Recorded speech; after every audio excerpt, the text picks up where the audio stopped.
दोस्तों, बनारस को बचाना है। मैं हवा में ये बात नहीं कह रहा। मैं ये बात कह सकता हूँ क्योंकि हमारे पिताजी, मतलब मैं बनारस का ही हूँ। मेरे जो पिताजी हैं वो बनारस के ही थे, गदौलियों में उनका घर था। तो हमारा जो ददिहाल है वो पूरा बनारस का है। भगवान शिव की नगरी। हर हर महादेव लिख दो कमेंट बॉक्स में। काशी विश्वनाथ हाल ही में मैं गया था। अच्छा, बनारस का एक पूरा व्लॉग मैंने डाला है अपने ट्रैवलिंग चैनल, इन्फॉर्मेशन व्लॉग डालता हूँ। फिर से मैंने अपने ट्रैवलिंग चैनल को रिवाइव किया है। 2 महीने से कोई उस पर वीडियो नहीं आ रहा था, तो डिस्क्रिप्शन और कमेंट बॉक्स में उसका लिंक है, उसको प्यार दे दीजिए थोड़ा सा, और आपको भी काफ़ी कुछ जानने को मिलेगा अलग अलग जगहों के बारे में। तो अब वाराणसी, मैं क्योंकि भाई हमारा ददिहाल था, अनगिनत बार गया हूँ। अभी भी मेरा परिवार वहाँ पे रहता है, काफ़ी लोग वहाँ पे रहते हैं। तो बात ये है कि मैं ये क्यों कह रहा हूँ आपको कि वाराणसी को बचाना है। क्या वाराणसी बचा नहीं है? नहीं, अच्छा खासा डेवलपमेंट हुआ है। अब तो वहाँ पे रोपवे भी बन रहा है, लेकिन ये मेरी दृष्टि से है, जो मैंने वहाँ पे ऑब्जर्व किया है, ठीक है, जो मैंने वहाँ पे दिक्कतें जो हैं वो देखी हैं। अब इसमें देखिए, कोई बुरा मानने वाली बात इसलिए नहीं है क्योंकि हमको अपने शहर को कमाल का बनाना है, हमको अपने भारत को कमाल का बनाना है। बनारस एक ग्लोबल सिटी है, ठीक है, लेकिन जब यहाँ पे बहुत सारे लोग आते हैं तो वो क्या देखते हैं, ये मेरा पर्सपेक्टिव है, हो सकता है आप डिफ़र करें, है ना। और बिल्कुल आपके व्यूज़ भी वेलकम हैं। आशा करता हूँ आप सब बहुत अच्छे होंगे। मेरा नाम है सिद्धांत अग्निहोत्री, स्टडी ग्लोस पे आपका बहुत बहुत स्वागत है। तो शुरुआत करते हैं। ये अभी मैं गया था 2 महीने पहले, अभी फिर परसों गया हूँ। हर 1-2 महीने पे मेरे चक्कर लगते रहते हैं। तो ये मेरी माता जी हैं, नमो घाट है बेसिकली ये, और ये दोपहर के लगभग 2-2:30 बजे की तस्वीर है। अब ये घाट आपको बड़ा अच्छा लग रहा होगा, बहुत खूबसूरत लग रहा होगा, खाली यही घाट अच्छा है ना। वाराणसी को लेकर खबर ये है कि 2 प्रोजेक्ट जो हैं वो लॉन्च किए हैं, एक गंगा कॉरिडोर और दूसरा वरुणा कॉरिडोर। वरुणा एक नदी है, ठीक है। वाराणसी का नाम वरुणा और 80 घाट, मतलब वरुणा नदी और 80 घाट के बीच में ये शहर बसा है। तो वरुणा नदी के ऊपर वाराणसी का नाम पड़ा है ना। और ये एक ऐसा शहर है जो सोता नहीं है। ये एक ऐसा शहर है, भारत में सबसे अच्छा खाना आपको यही मिलेगा। बाबा की कृपा है, बाबा का आशीर्वाद है, कोई भूखा नहीं सोता। कहते हैं कि मोक्ष यहां पे आपको मिलेगी। गंगा अपने सबसे चौड़े रूप में आपको यहीं पे ही दिखेगी, बनारस में सबसे चौड़े रूप में, और कहीं नहीं, वाराणसी में दिखेगी आपको।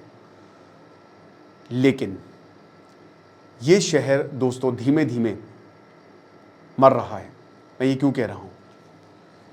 वाराणसी एक सेंटर ऑफ लर्निंग हुआ करता था। वाराणसी में बड़े बड़े स्कॉलर्स जो है वो यहां पे आते थे। वाराणसी को क्यों बोला जाता था? Varanasi was Cambridge of the east. वो इंडिया का कैम्ब्रिज, इंडिया का ऑक्सफोर्ड था पहले के जमाने में। ये जौनपुर हो गया, वाराणसी के अगल बगल जितने भी शहर आप देख रहे हैं ना, शार्की डायनेस्टी थी जौनपुर में। और वाराणसी में इतना डेवलपमेंट, मतलब आप ये समझिए कि गली गली में वहां पे ज्ञान की बातें होती थी। गली गली में बड़े बड़े लोग, कबीरदास से लेकर कितने महान, सब के सब वाराणसी आते थे अल्टीमेटली। और यहां पे हर जगह शास्त्रार्थ हो रहा था, गली गली मोहल्ले मोहल्ले पर शास्त्रार्थ होता था। गंगा किनारे जो है चौपाल बैठती थी। क्या मजेदार, क्या कमाल। लेकिन आज अनफॉर्चुनेटली दोस्तों, ये चीजें वाराणसी की पहचान नहीं है। वाराणसी की पहचान ये थी, और इसी से वाराणसी को पहचाना जाना चाहिए, भगवान शिव की नगरी और ये जो ज्ञान का मंदिर था।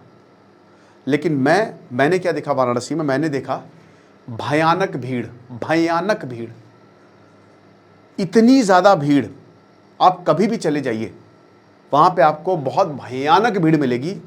क्राउड मैनेजमेंट नहीं है, ज़ीरो क्राउड मैनेजमेंट है, ज़ीरो। मैंने क्या देखा, जो घाट इतने महान हैं, इतने सालों से, 1000 सालों से, 1500 सालों से ये घाट, कितने लोग आए यहाँ पे, मराठाओं से कनेक्शन। आज वो घाट बहुत ज़्यादा गंदे, उनका रखरखाव नहीं है, उनका देखरेख नहीं है। मां गंगा है, बट कोई भी आके वहां पे कूड़ा डाल जा रहा है। क्या इस पर रोक नहीं होनी चाहिए? मैंने अपनी जिंदगी में वाराणसी से सुंदर घाट नहीं देखे, समझ रहे हो, जब आप बोटिंग करते हो। बट बोटिंग नाव की भीड़ लग जाती है रात में जब गंगा आरती होती है। कितना पोल्यूशन होता है, कितना पोल्यूशन होता है, पैर रखने की जगह नहीं होती, इतनी ज्यादा, और इतनी गर्मी, इतनी गंदगी की क्या बताएं। वाराणसी को वेनिस बना सकते हैं, खूबसूरत गलियां हैं वाराणसी की। अगर मतलब बहुत कम ऐसे शहर हैं जो हेरिटेज हैं। हमको क्या करना है, हमको बस साफ सफाई रखनी है, बस, और कुछ नहीं। ये जो गलियां हैं, जब आप यूरोप जाएंगे तो वहां पे जो गलियों में लोग जाना पसंद करते हैं क्योंकि वो विंटेज है, लेकिन यहां पे गलियां इतनी ज्यादा, एक तो गंदी, बहुत गंदगी, नाला खुला हुआ है, कहीं कूड़ा कूड़ा पड़ा हुआ है, फिर उन गलियों में भी कई लोग बाइक घुसे लेंगे। अब क्या करें भाई, वो देखिए, वो कुछ कर नहीं सकते आप, you can not do anything. लेकिन इन गलियों को भी सजोना पड़ेगा। हर गली एक कहानी कहती है, हर गली। और मुझे लगता है कि कुछ फूड पॉइंट्स वहां पे थोड़े से ओवररेटेड भी हैं, उतने अच्छे नहीं लगे। मैं एक जगह मैंने पान खाया, मीठा पान, तो वो 100-120 रुपए का था, ठीक ठाक। उससे पहले मैंने एक जगह पान खाया, 30 रुपए का वो दे रहा था, वो ज़्यादा अच्छा लगा मुझे। तो ज़रूरी नहीं है कि कोई अगर बहुत बेहतरीन चीज़ आपको बता रहा है, हो सकता है वो उतनी अच्छी हो सकता है वो ओवरहाइप्ड हो। हालांकि बनारस का ओवरऑल खाना बहुत अच्छा है, पूरे इंडिया में नंबर 1 अकॉर्डिंग टू मी, मैं ठीक ठाक। लेकिन बनारस का जो खाना है ज़बरदस्त, और हमारे लखनऊ का तो है ही है, ठीक है। अब ये जो 2 प्रोजेक्ट्स हैं, जो गंगा कॉरिडोर और वरुणा कॉरिडोर है, ये एलिवेटेड रोड कॉरिडोर्स हैं। बनारस की एक सबसे बड़ी दिक्कत क्या है कि वहाँ पे रोड्स बहुत पतली हैं और इसलिए भयानक जाम लगता है। पूरे भारत में जितने शहर है, Varanasi is one of the most densely populated, बहुत डेंसली पॉपुलेटेड है वो। वहाँ पे डेंसिटी बहुत ज़्यादा है, पर स्क्वायर किलोमीटर पे कितने लोग रहते हैं, राइट। तो अब ये एलिवेटेड कॉरिडोर्स 28,000 करोड़ का ये प्रोजेक्ट है।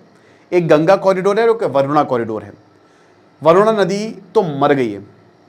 सारनाथ से मैं आ रहा था, वाराणसी में अगर आपको मतलब थोड़ा अच्छा लगेगा तो एक सारनाथ ऐसी जगह है जहाँ पे मुझे भीड़ भाड़ कम लिखी और थोड़ा सा अच्छा लगा, ठीक है। अब वहाँ पे क्या है ना कि सारनाथ से भी जब मैं आ रहा था तो एक पड़ता है बड़ा से, जब ब्रिजेस से आप देख सकते हो कि नदियों के हाल क्या है, मर गई है नदी वहाँ की, ठीक है। इतनी गंदगी है, बहुत ज़्यादा, बहुत देखिए दुख होता है यार, क्योंकि हम लोग का तो बचपन वहाँ पे गुजरा है, हम लोग ने जो वाराणसी देखा है। आज हालात ज़्यादा ख़राब है, पहले उतने ख़राब नहीं थे। काशी विश्वनाथ कॉरिडोर बन गया। अब मैंने अभी व्लॉग डाला जब अपने चैनल पे, तो उसमें काफ़ी बच्चों ने कमेंट किया कि सर बताइए वीआईपी दर्शन है, पैसा क्या कर सकते हो आप। आज से 10-15 साल पहले, 2014 की पहले, 2016 से ही पहले की बात करें तो हम लोग गर्भगृह में आराम से चले जाते थे, कोई दिक्कत नहीं थी। आज नहीं जा पा रहे, आपको पैसे देने पड़ रहे हैं। टाइमिंग कर दिया है भगवान भोले बाबा को देखने के लिए, क्या करें आप, व्हाट टू डू। और ये करना बहुत ज़रूरी भी है। वीआईपी दर्शन, मैं इसके खिलाफ नहीं हूँ, मैं इसके साथ भी नहीं हूँ। क्राउड मैनेजमेंट आप कैसे करोगे बताइए, हर किसी को दर्शन चाहिए, सोशल मीडिया आ गया है, उसकी वजह से हर कोई और बनारस भाग रहा है। वरुणा कॉरिडोर है और गंगा कॉरिडोर है। तो अब यहाँ पे नैरो जो रोड्स हैं, जो सैकड़ों साल पुरानी है और ये अभी तक चली आ रही है।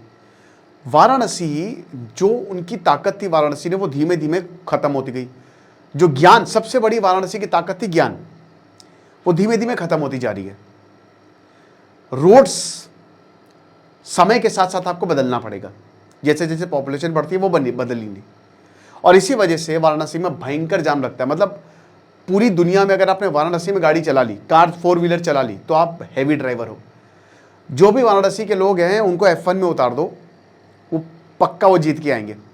वहां अगर आपने गाड़ी चला ली तो कहीं पे भी आप चला सकते हो, ये चीज़ है। काशी विश्वनाथ मंदिर जो है वो भारत का टॉप 5, टॉप 10 मंदिरों में आता है। वो भयानक भीड़ रहती है, भयानक मतलब भयानक। अगर हम भीड़ की बात करें तो तिरुपति वैष्णो देवी तो ही, बट काशी विश्वनाथ टॉप 5 में आएगा, इतनी भीड़ रहती है। तो टूरिस्ट यहाँ पे सालों साल रहता है। अब तो सावन आने वाले हैं, अब तो हालात और ख़राब हो जाएंगे। बात यह है, local traffic with buses, with autos, e rickshaw, टिर्री, अलग ही कहर है। मैं स्टेशन गया, मैंने होटल जो हमारा था, आप बोलेंगे सर आपके घर हैं, आप घर में नहीं ठहरते, किसी दिन और बात करेंगे इसकी। लेकिन यहाँ पे जो होटल था हमारा, तो वहाँ से स्टेशन मतलब मेन जो गिरजाघर चौराहा है वहाँ पे था। जो बनारस के लोग हैं वो समझ, उनको पता होगा। अब उसके बाद मुझे स्टेशन जाना था, तो मैं रेलवे स्टेशन गया। अभी 3-4 दिन पहले की बात है ये। मैं जब रेलवे स्टेशन गया मेरी वाइफ मुझसे कह रही थी कि भाई एक बात बताओ कि यहाँ जो प्रेग्नेंट होता होगा और जिनकी डिलीवरी होती है वो जाते कैसे होंगी? इतने गड्ढे, इतने ज़्यादा, मतलब मैं परेशान हो गया यार, उछल उछल के। मैंने कहा बाप रे, ये चीज़ है। तो लोकल ट्रैफिक्स, देन उसके बाद ट्रैफिक जाम। सिर्फ यहाँ पे सुबह, मुझे तो लगता है कभी कभी सावन में तो सुबह 6-7 बजे भी आपको जाम मिलेगा ऐसा। तो शॉर्ट डिस्टेंसेस में भी आपको वक्त लग सकता है। अभी मैं जब मार्च में गया था तब तो दोस्तों ऐसे हालात थे कि शाम को तो मतलब आप पैदल चलना भी बड़ा मुश्किल हो जाता है, व्हीकल तो छोड़ दीजिए। तो प्रोजेक्ट 25,000 करोड़ का है, एलिवेटेड स्ट्रक्चर्स होंगे, यानी कि ऊपर। देखिए मुझे लगता है कुछ प्रोजेक्ट्स की उतनी जरूरत नहीं है बनारस में, इस प्रोजेक्ट की है। बट रोड को आप चौड़ी करिए, बट चौड़ी नहीं कर सकते आप रोड। क्यों नहीं कर सकते मैं बताता हूं। दुकानें हैं, उनको तोड़ना पड़ेगा। काशी विश्वनाथ जो कॉरिडोर बना है उसमें भी काफ़ी बवाल हुआ था, बट अल्टीमेटली सबको फ़ायदा हुआ। एलिवेटेड एक अच्छा ऑप्शन है कि आप एलिवेटेड रोड बनाएं। अभी ट्रैफिक को कम करने के लिए रोपवे भी बनाया जा रहा है। हालांकि मैं, ठीक है रोपवे आप बना सकते हैं, बट मतलब मुझे शायद डाउट है कि वो कितना सक्सेसफुल रहेगा प्रोजेक्ट। उसकी भी ज़रूरत नहीं थी। अब रोपवे की वजह से भी काफ़ी ज़्यादा, क्योंकि पहले ई रिक्शा या काफ़ी आगे तक चला जाता था, तो रोपवे प्रोजेक्ट भी पूरा बन रहा है। एलिवेटेड रोड, कि रोड को एलिवेट कर देंगे। लेकिन दोस्तों क्या ये आसान रहेगा? इतना आसान? इसमें सबसे पहली बात लैंड एक्विजिशन, आपको लैंड को एक्वायर करना पड़ेगा। उसके बाद रैम्स जो ऊपर चढ़ने के लिए होते हैं, इंटरचेंजेस, फिर इलेक्ट्रिसिटी, वाटर, सीवर, टेलीकॉम, इन सबको मिला दे तो 25,000 करोड़ तो बहुत एक्सपेंसिव प्रोजेक्ट है। तो बनारस जैसे शहर के लिए आपको लगेगा। और गंगा कॉरिडोर, कि गंगा रिवर फ्रंट तक आप सीधे जा पाएंगे, इसका भी एक प्लान है। और वरुणा कॉरिडोर, तो लोग, जाहिर सी बात है कि ट्रैवल टाइम आपका घट सकता है, डेली ट्रैफिक जाम से छुट्टी आपको मिलेगी, पिलग्रिम्स और टूरिस्ट हो गया, इमरजेंसी व्हीकल्स हो गया, पॉल्यूशन हो गया, टूरिज्म के लिए बहुत बढ़िया है। बट मैं आपको यही बोलना चाहता हूं कि भाई देखिए, टूरिज्म, हम टूरिज्म तो बढ़ाते जा रहे हैं। हम वाराणसी को या फिर जितने भी हमारे टेम्पल टाउन्स हैं उनको हम ये कह रहे हैं कि हम उनको मार्केट कर रहे हैं, लेकिन क्या वो शहर उतना झेल सकता है? कभी हमने ये सोचा है? वाराणसी नहीं झेल पा रहा है, ठीक है, वो नहीं झेल पा रहा है। मैं आपको फिर बोल रहा हूं, दुनिया भर के लोग आते हैं, दुनिया भर के। अभी एक बायोलॉजिस्ट थे, उन्होंने गंगा का वाटर टेस्ट किया था और उसमें उन्होंने ई कोलाई का जो परसेंटेज है बहुत ज़्यादा पाया। इससे क्या पता चल रहा है? हम मां गंगा को गंदा करता जा रहे हैं। कितना टाइम लगेगा कि आप एक गंगा स्क्वाड बना दो, वहां पे लोग हों, फाइन मारे अगर आपने गंदगी की। वहां पे गंदगी बिल्कुल प्रोहिबिट, कोई भी कुछ नहीं डाल सकता। और ये लोगों में भी समझदारी होनी चाहिए। सरकार चलिए प्रोजेक्ट बना रही है, बट सबसे बड़ी बात, आप लोगों को कैसे कंट्रोल करोगे? अगर लोग ये डिसाइड कर लें कि भाई हमको गंदगी नहीं करनी है, कुछ भी हो जाए हमको कोई भी गंदगी नहीं करनी है, तो बहुत जल्दी बनारस सुधर जाएगा। बनारस को एक पूरे शहर, सिर्फ ये कॉरिडोर्स नहीं, पूरे शहर को एक रीडेवलपमेंट प्लान की ज़रूरत है कि किस तरीके से बनारस की वो खोई हुई ग्लोरी वापस लौटाई जा सके। आज मान लीजिए कि कोई बाहर का आदमी आ रहा है और अगर वो ये देख रहा है इतनी भीड़, गंदगी, प्रॉब्लम्स, तो वो एक अच्छा एक्सपीरियंस लेके नहीं जाएगा। मैं और भी बहुत सारे टेम्पल टाउन्स गया हूँ, बट वहाँ पे एक्सपीरियंस अच्छा रहा है। बनारस में भी बहुत बढ़िया रहा है, बट कुछ जो मैंने आपको बताया वो इश्यूज़ हैं जिनको एड्रेस करने की आज ज़रूरत है। क्योंकि हम सब चाहेंगे कि बनारस यहाँ पे नंबर 1 सबसे ऊपर रहे। हमारा ये शहर बाबा की नगरी है, ये बाबा राजा हैं यहाँ के। बाकी आपको क्या लगता है, आप मुझे कमेंट बॉक्स में ज़रूर बताइएगा। आप व्हाट डू यू थिंक, और आपको क्या लगता है कि किस तरीके से हम इस नगर को प्लान कर सकते हैं, किस तरीके से हम और ज़्यादा इम्प्रूव कर सकते हैं, और क्या क्या और इश्यूज़ हैं, क्योंकि मैं तो जाता रहता हूँ, आप तो वहाँ पे रहते हो, ठीक है? तो आप ज़रूर कमेंट बॉक्स में बताएं। Thank you so much.